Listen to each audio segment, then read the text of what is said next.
سارے کافر اکٹھے ہو کے آ گئے تھے، حضور کے گھر کا گھیرا ڈال لیا تھا کہ آج چھوڑیں گے نہیں، لیکن حضور ان کے سروں میں خاک ڈالتے گزر گئے۔ حفاظت اللہ نے اپنے محبوب کی ہے۔ بلکہ حضرت علی المرتضیٰ کو بستر پہ لٹایا، علی میرے بستر پہ سو جاؤ، امانتیں دے کہ تم بھی صبح آ جانا۔ حضرت علی بھی سو گئے، حضور کی حفاظت تو ہے ہی ہے، حضرت علی بھی سو گئے۔ جب صبح اٹھے تو انہوں نے دیکھا یہ تو علی المرتضیٰ ہے۔ اللہ اکبر، بڑے پریشان ہوئے کہ حضور کدھر گئے۔ اچھا، کسی نے حضرت علی سے پوچھا کہ تمہیں کیسے نیند آ گئی؟ ننگی تلواریں لیے وہ گھر کے ارد گرد تھے اور آپ چادر اوڑے سوئے تھے حضور کے مغالطے میں، وہ آپ کو بھی تو نقصان پہنچا سکتے تھے۔ تو حضرت علی نے کہا، حضور نے کہا تھا علی میرے بستر پہ سو جاؤ، صبح اٹھنا، امانتیں دینا اور مدینے آ جانا۔ مجھے یقین تھا سوؤں گا بھی، صبح اٹھوں گا بھی، امانتیں بھی دوں گا، مدینے بھی پہنچوں گا، اس لیے کہ حضور نے فرمایا ہے۔ جب حضور نے فرما دیا ہے تو پھر ہو کے رہے گا۔ جب حضور ہجرت کرتے ہوئے جا رہے تھے نا، 100 سرخ اونٹ حضور کی گرفتاری کے لیے نام رکھا ہوا تھا۔ سراقہ بن مالک یہ حضور کو گرفتار کرنے کے لیے آگے بڑھا اور اس کی لالچ یہ تھی کہ اتنا بڑا انعام ہے، مجھے مل جائے گا، لیکن اس کی سواری گھٹنوں تک دنس جاتی ہے، معذرت کرتا ہے، پھر ارادہ بدلتا ہے، پھر یہی ہوتا ہے۔ تیسری مرتبہ بھی جب ایسا ہوا تو سمجھ گیا کہ یہ تو میرے بس کا روگ نہیں ہے۔ اب اسے پریشانی ہوئی کہ جو آج اس حالت کے اندر بھی اللہ کی اتنی تائید کے سائے تلے ہیں، تو کل جب یہ دوبارہ پلٹیں گے اور مکہ ان کے قبضے میں ہوگا تو پھر میرے ساتھ نہ جانے کیا سلوک ہوگا۔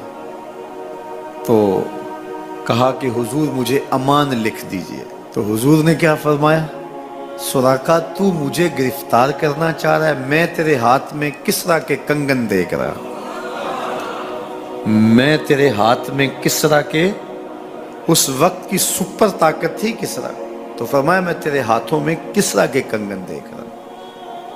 تو حضور سے انہوں نے باقاعدہ امان لکھوا لی۔ اللہ اکبر۔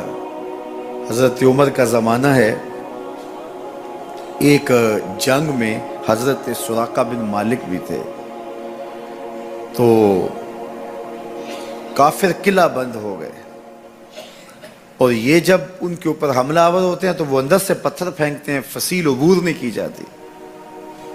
تو سراقہ بن مالک کہنے لگے کہ مجھے آپ منجنیق میں ڈال کر کے ان کے قلعے کے اندر پھینک دو، اور میں اندر سے جا کے دروازہ کھول دوں گا، تو پھر تم آ جانا۔ تو لوگوں نے کہا سراقہ کیا بول رہے ہو؟ وہ بڑی غلیل کی طرح منجنیق ہوتی ہے، کہا اس میں ڈال کے تجھے پھینکیں گے، جب تو گرے گا تیری ہڈیاں باقی نہیں بچیں گی، پھر وہ تلواریں لیے کھڑے ہیں تجھے زندہ چھوڑیں گے۔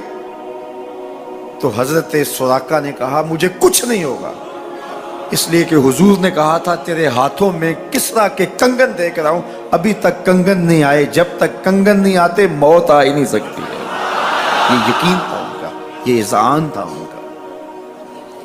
تو حضور کی حفاظت اللہ نے اپنے ذمہ کرم پہ لی ہے۔ سوال یہ ہے کہ باقی بھی اللہ کے سچے نبی ہیں، ان کی حفاظت اللہ نے اپنے ذمہ کرم پہ کیوں نہیں لی، اور حضور کی حفاظت اپنے ذمہ کرم پہ کیوں لی؟ باقی بھی کتابیں اللہ کی سچی منزل من اللہ کتابیں ہیں، ان میں تحریف راپ آ گئی، لیکن قرآن مجید کی حفاظت اللہ نے اپنے ذمہ کرم پہ لی۔ کیوں؟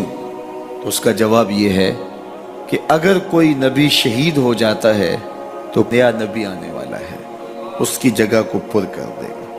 اگر کسی کتاب میں تحریف راپ آ جاتی ہے تو کوئی بات نہیں، نئی کتاب نازل ہونے والی ہے۔ حضور کی حفاظت اس لیے کی کہ اگر حضور بھی شہید کر دیے جاتے ہیں تو پھر حضور کے بعد تو کوئی نبی آنے والا نہیں ہے، اور کتاب اللہ کے اندر اگر تحریف کر دی جاتی ہے فَبِأَيِّ حَدِيثٍ بَعْدَهُ يُؤْمِنُونَ، تو قرآن کے بعد تو کوئی اور نسخہ نور نازل ہی نہیں ہونے والا، تو لوگ ہدایت، روشنی اور اجالا کہاں سے لیں گے؟ اس لیے اس کتاب کو بھی باقی رکھا گیا اور مصطفیٰ کی بھی حفاظت فرمائی گئی۔ حضور کے آنے کے بعد اتمام دین ہو گیا۔ انا خاتم النبیین لا نبی بعدی، میں آخری نبی ہوں، میرے بعد کوئی نبی نہیں ہوگا۔ اور میں نے عرض کیا 100 آیات قرآنیہ، 210 احادیث اور صحابہ، تابعین، ائمہ اور بزرگوں کے ہزارہ اقوال اس میں موجود ہیں۔ سبحان الذی اسری بعبدہ، جس نے اپنے بندے کو سیر کرائی، من المسجد الحرام الی المسجد الاقصی، اللہ اکبر، مسجد حرام سے مسجد اقصی تک۔ مسجد حرام سے اس سفر کا آغاز ہوا ہے۔ ام ہانی کے گھر میں حضور استراحت کر رہے تھے، دروازہ اندر سے بند کیا ہوا تھا، اور جبریل امین کو حکم ہوتا ہے میرے محبوب کو سر عرش لے کے آؤ۔ تو جبریل حاضر خدمت ہوئے تو دروازہ بند پایا، عرض گزار ہوئے مالک کیا کروں؟ کہا کہ تو نے دروازے کو دستک نہیں دینے کہ میرا محبوب تیرے لیے اٹھ کے دروازہ کھولے۔ اللہ اکبر، تو مالک کیا کروں؟ کہا چھت سے سوراخ کرو، اور جبریل نے چھت سے سوراخ کیا اور وہاں سے سمٹ کے حضور کے قدموں میں آ بیٹھے۔ صحیح حدیث میں آتا ہے جبریل کے 600 نوری پر ہیں، ایک پر کھولے تو شرق سے لے کے غرب تک، شمال سے جنوب تک پھیل جائے، اور اتنے بڑے بڑے 600 پر، تو 600 پر جس جسم پہ ہوں گے وہ جسم کتنا بڑا ہوگا۔ معراج کی شب چھوٹے سے سوراخ سے آیا، دنیا کو بتایا کہ محبوبوں کے در پہ آئیں تو بڑے ہو کے نہیں چھوٹے ہو کے آیا کرتے ہیں۔ تیرے ہندیاں سندیاں محبوبہ، اگر آپ کی توجہ ہو تو، تیرے ہندیاں سندیاں محبوبہ، میں کافر ہوا جے میں ہوا۔ اپنے وجود کی جب تک نفی نہیں نہ کی جاتی کچھ ملتا ہی نہیں ہے۔ جبریل سمٹ کے حضور کے قدموں میں آ بیٹھا، محبوب اب بھی سوئے ہوئے۔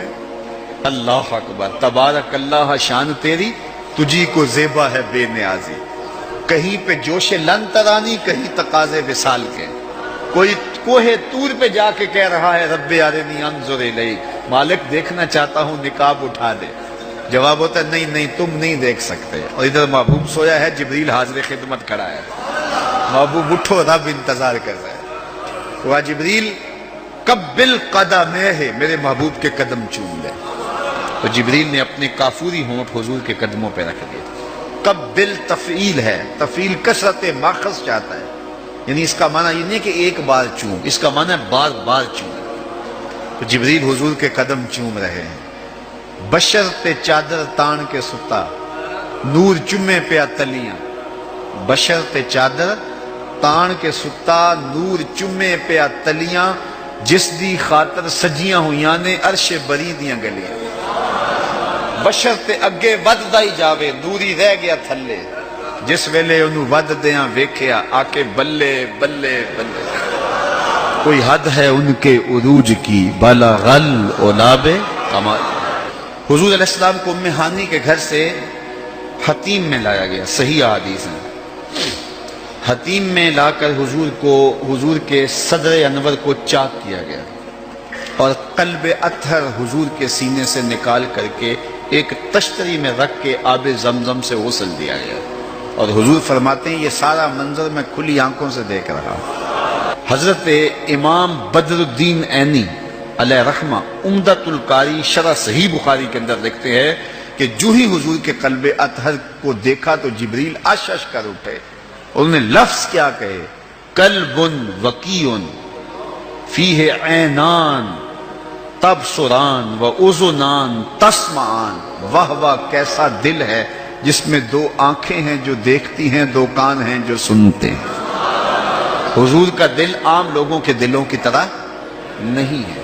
اعلیٰ حضرت نے جو قصیدہ سلامیہ لکھا ہے، جو عموماً مساجد میں نماز جمعہ کے بعد پڑھا جاتا ہے، تو اس میں آپ نے ایک تو حضور کے معجزات کا ذکر کیا ہے، اور دوسرا اس قصیدہ سلامیہ میں حضور کے ایک ایک عضو بدن پہ سلام پڑھا ہے۔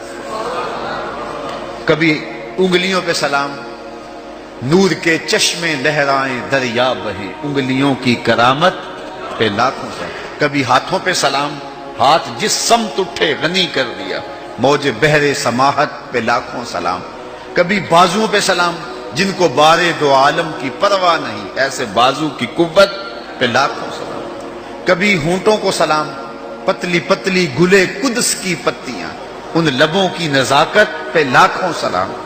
کبھی حضور کے سر انور کو سلام، جس کے آگے سر سربراہ خم رہے، اس سر تاج عزت پہ لاکھوں سلام۔ ایک ایک عضو بدن پہ سلام پڑا ہے۔ تو ایک ایک عضو پہ سلام پڑھتے پڑھتے جب اعلیٰ حضرت حضور کے دل پہ آئے تو اعلیٰ حضرت کا قلم رک گیا۔ اور اب اعلیٰ حضرت کی یہاں بولی دیکھیے، یہاں آئے تو بولے دل سمجھ سے ورا۔ ایک ایک عضو کی بات کی ہے، احادیث بھی ملتی ہیں، اب حضور کے دل کے بارے میں کیا لکھوں؟